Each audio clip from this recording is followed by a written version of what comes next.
Chapter 11. The Interlaboratory Magic Battle Competition. Allison, the law teacher at Minerva's, was still in his 20s and a relatively young member of the faculty. He had blonde hair and an average build. Today, he stood in front of Louis, wearing his mage's robe and carrying his high mage staff. "Look at you, so hot-blooded. I do appreciate your enthusiasm, Miller, but I'm not sure you can get past us by yourself." In front of Allison were two male students, standing between him and Louis. Both of them belonged to his laboratory. Louis flung several lightning arrows at them. Allison, however, blocked them with a defensive barrier. Meanwhile, the two other students chanted. Once they finished, they aligned the tips of their staffs. Formula connected. Casting compound magecraft. Incinerate him, blast bird. A huge flame appeared at the ends of their overlapping staffs, expanding into a bird of fire the size of a pterodragon. The bird, a combination of two elements, fire and wind, created roiling hot gusts with every flap of its wings. Inside the magic battle barrier, the spell wouldn't actually burn Louis. The heat would definitely hurt, though. Protecting himself with a half-sphere barrier, Louis began chanting a different spell. The hot winds don't have much direction, he thought, so they disperse over a wide area, posing a threat to the others in Mr. Allison's group. That's why he still has his barrier up. In response, Louis fired off several arrows made of water. Before, his own half-sphere barrier would always get in the way, preventing him from using magecraft on anything outside it. Now, though, he knew remote magecraft, which allowed him to deploy his spells outside the barrier. The water arrows stabbed into the bird of flame. It sizzled, releasing a cloud of vapor, but that was all. Its fire was just as powerful as before. Louis kept wordlessly firing his water arrows regardless. "Those weak attacks won't break my student's compound spell," Miller said Allison, before growing confused. "Actually. Wait. Oh. This is bad." Just then, one of Allison's research students fell to his knees, spasming all over. Mixed into the water vapor drifting about was tobacco smoke imbued with a paralytic effect, the signature magecraft of Gideon Rutherford, the Mage of Violet Smoke. "Hiding my smoke with water vapor. For a stupid brat like you, that's an awfully thoughtful way to support me." Rutherford's feet crunched over the grass as he appeared behind Louis, pipe in hand. The Firebird spell had taken two students to maintain. Now that one had fallen, it vanished into thin air. Chanting, Allison pulled his fallen student up on his shoulder, then touched his fingertips to the ground. A wall of ice burst up, blocking the members of his research group from sight. Rutherford's smoke could slip through barriers but not chunks of ice. Beyond the ice wall, Allison shouted to the student who had held out. "Time to retreat. Quickly." Professor Rutherford can control that smoke with an insane level of precision. It'll come around the wall before long. Allison moved to flee deeper into the forest composing their arena. But before he could get away, a hail of lightning arrows poured down on his position. The aerial sharpshooting had come from Louis's fellow apprentice, Carla. Carla wasn't wearing a typical mage's robe. Instead, she had on thick clothing that allowed for easier movement. She wasn't holding a staff, either. Instead, she was pointing at Allison with her fingertips. The teacher threw up a quick-chanted barrier to block the bolts, and the other student from his group countered with a volley of fire arrows. Carla was currently using both flight magecraft and shooting lightning arrows. It was said a mage could only maintain two spells at once, but Carla kept chanting, creating a shield-shaped barrier to block the fire arrows. She was an incredibly rare genius who could maintain up to 7 spells at once. And by the time Allison and the others had shifted their attention to her, Louis and Rutherford had already begun to act. "Time to end this." Louis cast an attack spell and aimed it at Allison. But then a volley of wind arrows came streaming in from the side. Rutherford instantly had a barrier up to block them. "Surprise attacks sure are difficult to pull off," came a voice, calm despite the situation.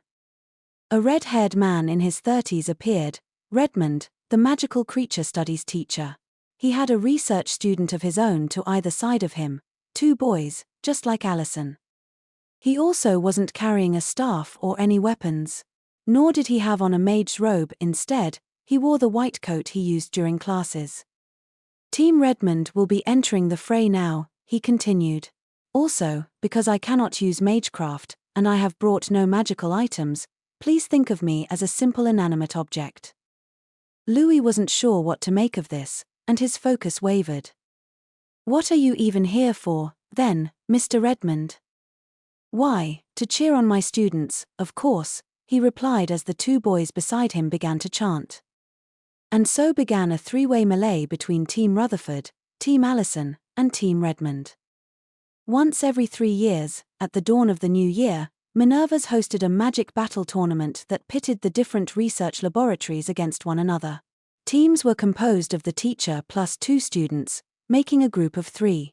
Teachers were also forbidden from using simultaneous maintenance. In other words, the teachers could only ever use 1 spell at a time. For a while, Rutherford's lab had only 1 student, Carla. They'd been short 1 person and thus unable to participate. But when the next competition was held, in the winter of Louis' 2nd year in the advanced course, they had exactly enough people to take part. Excellent results in the competition would count toward their grades as extra credit and came with enough prestige to give a student a leg up when searching for employment.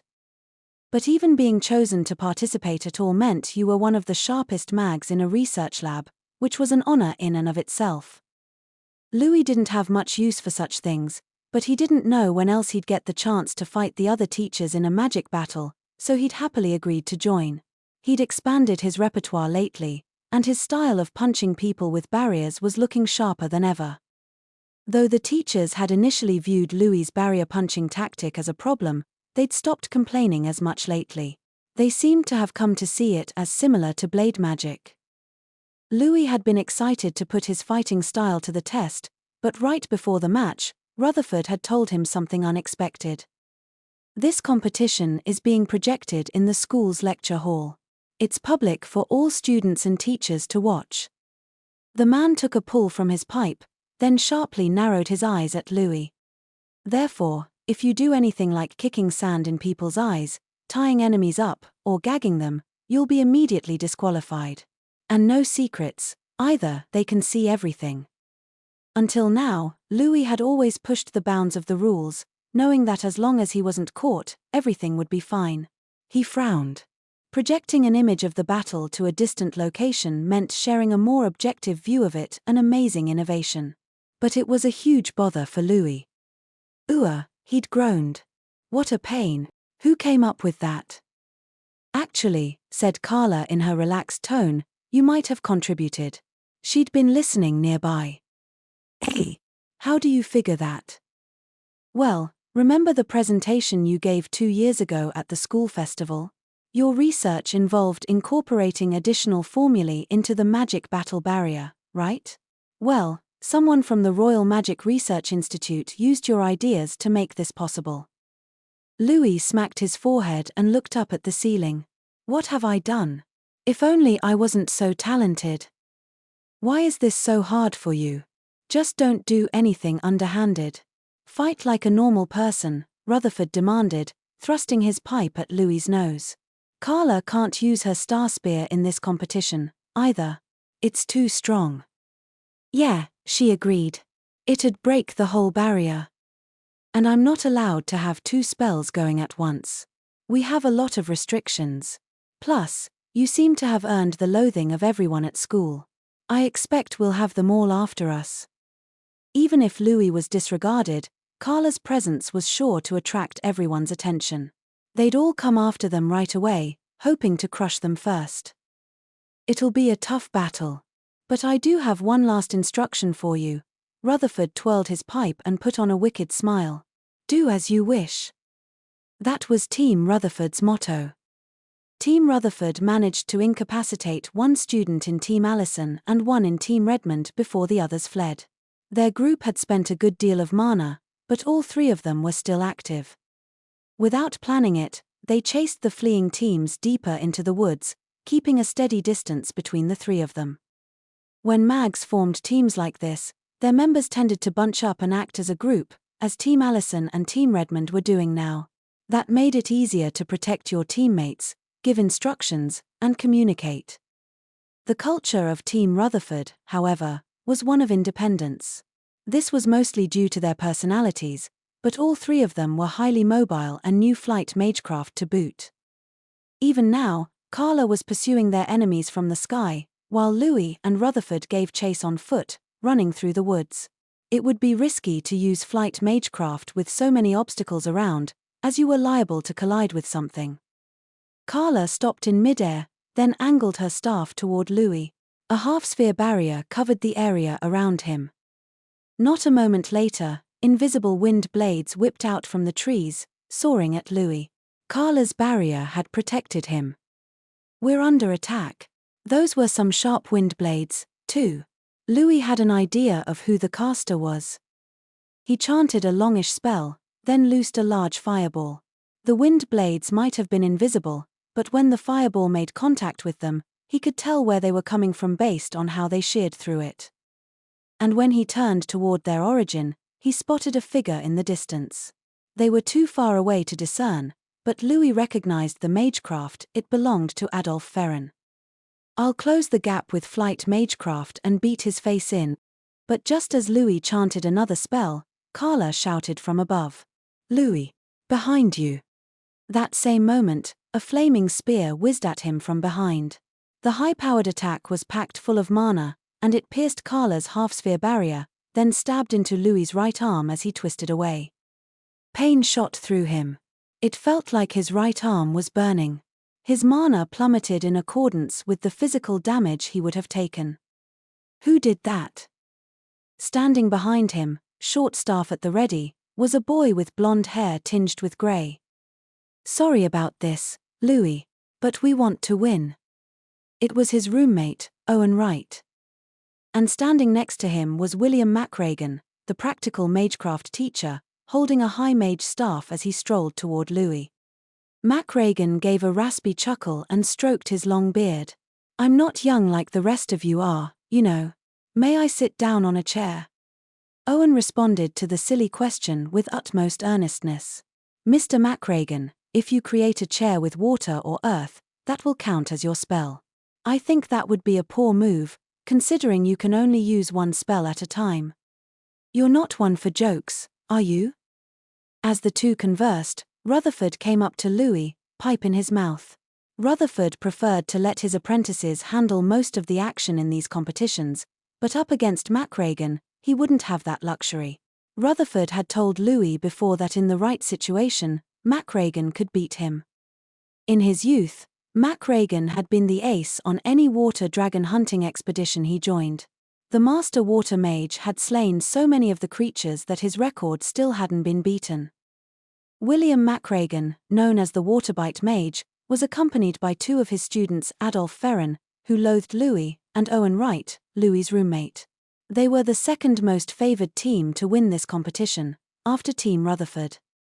Louis grabbed his throbbing right arm and grinned. "Hey there, Owen. This is the first time we've ever had a magic battle, isn't it?" "Yeah. Go easy on me, all right?" "Ha. Go easy, you say, after blasting me with that huge attack right off the bat. Well, it's payback time. Don't come crying to me later." As Louis and Owen stared each other down, Rutherford puffed on his pipe, and Macregan fiddled with his beard. "How many have you taken down so far, Macregan?" 3 so far. Allison and his student. We also got a student from Team Redmond." Rutherford and Macregan's conversation made Louis scowl. "They snatched away our prey." But something in his words struck Louis as odd. "What about Mr. Redmond?" he asked. "Oh, I lost sight of him," replied Macregan. "He won't fight, but is very good at hide-and-seek. He is in the profession of observing magical creatures, after all." "Seriously, why is that guy here?" Louis muttered. Rutherford put out his pipe. He intended to fight Macregan without using his smoke. "My smoke won't work on you, Macregan.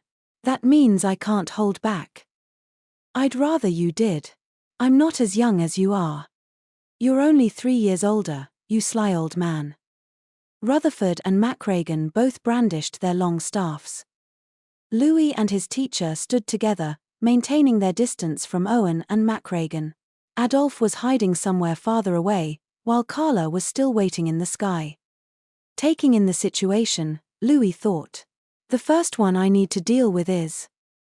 Everyone began chanting at the same time. Louis's flight magecraft activated first. He lifted into a low-altitude position, then used a quick chant to put up a shield-shaped barrier. He zoomed through the air toward a hidden group of students from another team, then used the barrier to run them down. Gaia! Ugh! Louis hit them at breakneck speed, smashing through their barriers. The students screamed as they toppled to the ground. One of them tried to fire an attack spell at him, but Louis just kept charging, crushing his opponents with his barrier. He was quite confident in its strength. Just as he finished taking care of the others lying in wait, a flame spear zoomed at him from the side. Louis only had his shield-shaped barrier in front of him. Any attack that hit him from another direction would obviously do major damage. "You're not getting me with that again, Owen."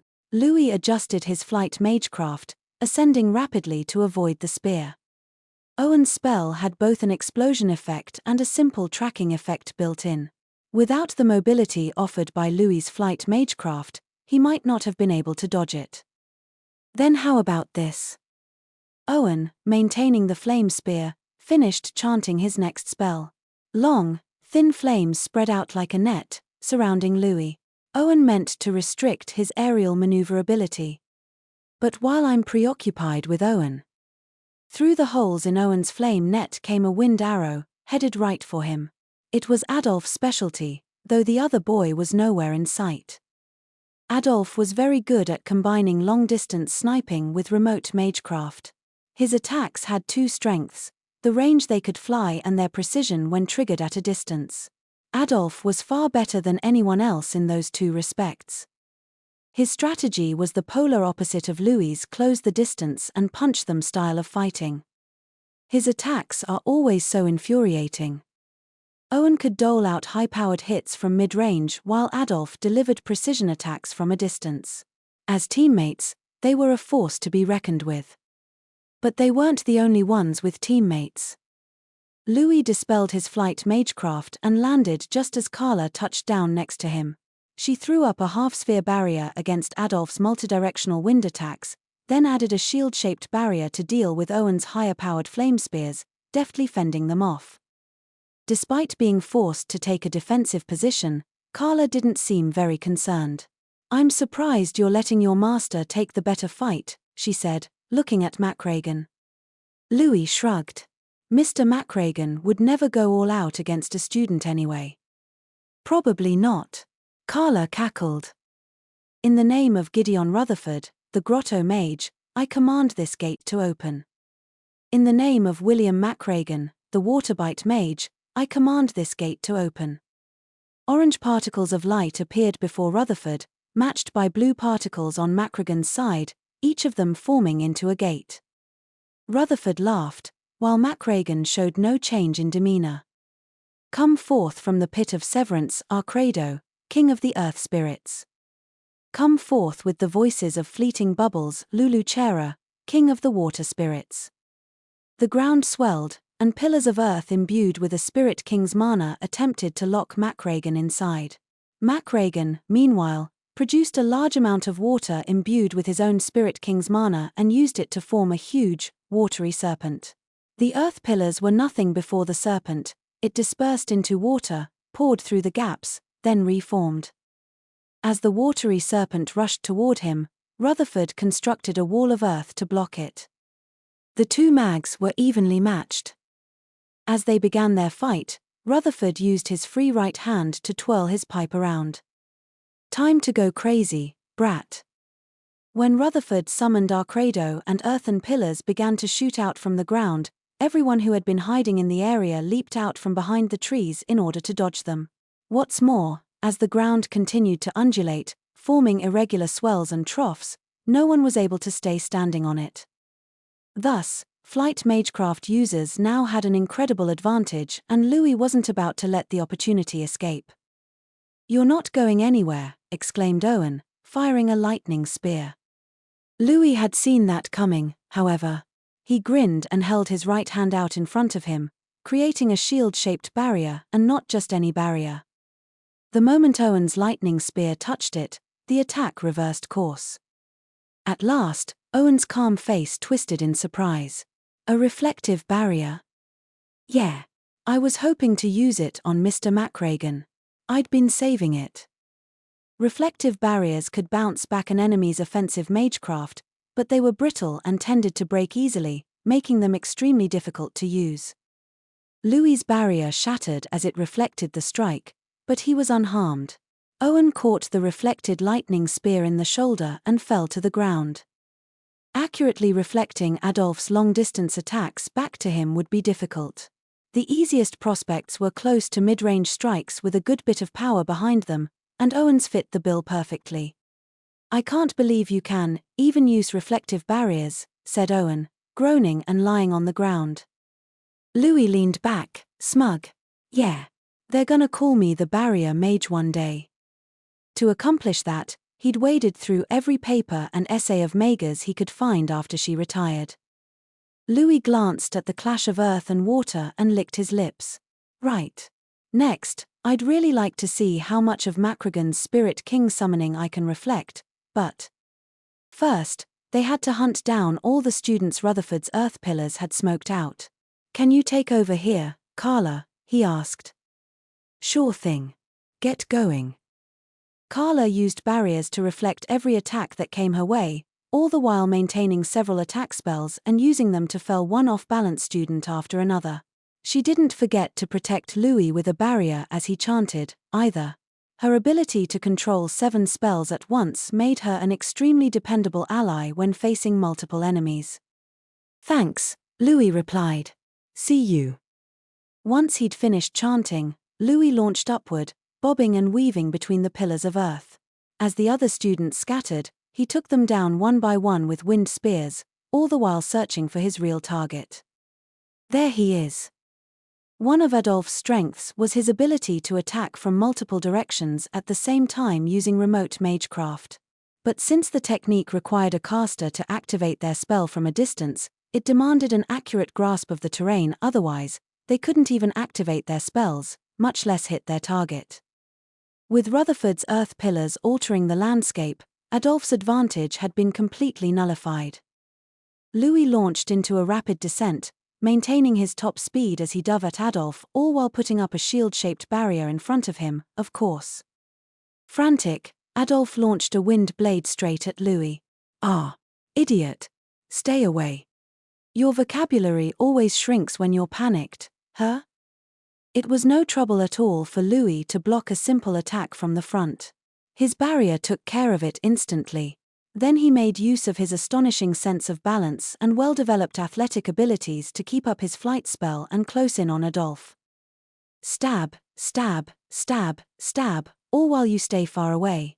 "You're really pissing me off here, forehead." Louis purposely avoided simply crashing into the other boy with his barrier. Instead, he chose to reform it over his right fist.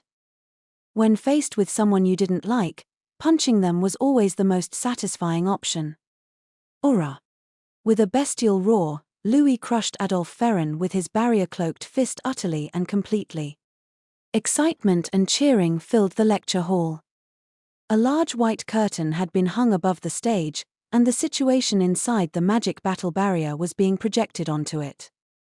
The technology itself was impressive, of course, but so was the scene being transmitted. Gideon Rutherford and William McRagan had pulled out all the stops and were showing off rare Spirit King summonings. Carla Maxwell was easily handling offense, defense, support, and obstruction, and all while flying through the air. And Louis Miller, having mastered the difficult technique of flight magecraft, was flitting about like a bird and brilliantly punching out his enemies with barriers. What an impressive fellow. He's doing just as well as his teacher and the Starspear Witch. Lionel nodded to himself. Nate, his attendant, sat beside him. I've never seen a mage use barriers as blunt weapons, he murmured. Rosalie, listening in on their conversation, wasn't surprised by this. A wry smile rose to her lips. It's unusual, all right, but very like him. It wasn't easy to use a fighting style like Louis'. It demanded the ability to use flight magecraft and to produce sturdy barriers, as well as a high level of physical fitness. Not just anyone could manage it. The image on the curtain showed Louis taking yet another student out of the fight. For the finishing blow, he'd used offensive magecraft, a wind spear. He liked to claim punching was faster, but he was skilled at attack spells, too. And he was quick-witted enough to choose the best option on the fly. He's going to be an incredible mage one day. The mage of Violet Smoke Gideon Rutherford, the waterbite mage William Macragan, and the star spear witch Carla Maxwell were all skilled magecraft users whom many expected might one day join the Seven Sages. And Louis had the ability and the talent to take them on. Rosalie unconsciously clenched her fists in her lap. Frustration welled up within her, directed at herself and stronger than any feelings of inferiority or envy. I can't be a good enough mage to stand at his side. She was now a second year in the advanced course, but her mana capacity still hadn't risen much at all. She understood better than anyone else that it wasn't likely to rise any further. I need to make a choice. The people around her suddenly began to cheer. Something had happened with Macragan's water serpent, the one he was controlling through a spirit king summoning. Louis had just used a reflective barrier to parry it. The barrier shattered as it reflected the water, and Louis got soaked, but it was still an incredible feat. The reflected water magecraft then engulfed Rutherford, Macragan, and even the students nearby, blowing them all away. The white curtain produced no sound, but Rosalie could almost hear Rutherford yelling, "You dumb brat." That was a reflective barrier Miller just used, right? Grade 3? No, it reflected a spirit king summoning. Not perfectly, but it's gotta be grade 2. Wait, but that grade of barrier is just as rare as spirit king summonings. As she listened to the voices around her, Rosalie stared at the white curtain, unblinking. Louis was dripping wet, but he'd successfully reflected the spell and had gotten Rutherford caught up in the chaos. He pumped his fist toward the sky and grinned. "Did you see that, Rosalie?" She thought she could hear his voice then, straight from the smug face of a terrible brat. To Rosalie, that grin of his was positively radiant.